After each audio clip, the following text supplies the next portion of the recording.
ഗ്രീൻലാൻഡുമായി ബന്ധപ്പെട്ട വിഷയങ്ങളിൽ America European union വ്യാപാര സംഘർഷങ്ങൾ തുടരുമ്പോൾ ട്രംപ് അധികാരത്തിലെത്തിയതു മുതൽ ഉണ്ടാക്കിക്കൊണ്ടിരിക്കുന്ന താരിഫും മറ്റു രാജ്യങ്ങളിലെ ഇടപെടലുകളും വലിയ പ്രതിസന്ധികളാണ് സകല മേഖലകളിലും ഉണ്ടാക്കിക്കൊണ്ടിരിക്കുന്നത്. ഇത്തരം പ്രതിസന്ധികൾ നിലനിൽക്കുന്നതിലൂടെ ലോകത്തെ ഏറ്റവും കൂടുതൽ സ്വർണ്ണ നിക്ഷേപമുള്ള രാജ്യമെന്ന നിലയിൽ സാമ്പത്തിക പ്രതിസന്ധികളെ മറികടക്കാൻ വില ഉയരങ്ങളിലേക്ക് എത്തിക്കുക അദ്ദേഹത്തിന്റെ നിഗൂഢമായ ലക്ഷ്യമാണോ എന്ന് തോന്നിപ്പോകുന്നു.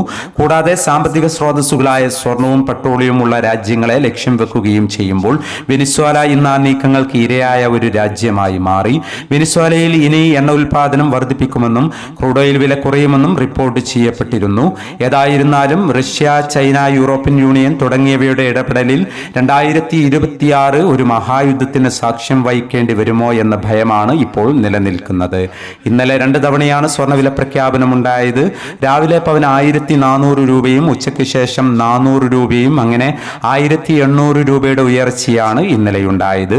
രണ്ടാം വില പ്രഖ്യാപന സമയത്ത് അന്താരാഷ്ട്ര മാർക്കറ്റിൽ ഔൺസിന് $4666 പരിധിയിലായിരുന്ന സ്വർണ്ണവില ഇന്ന് നേരിയ ഉയർച്ചയോടെ $4676 പരിധിയിലാണ് എത്തി നിൽക്കുന്നത്.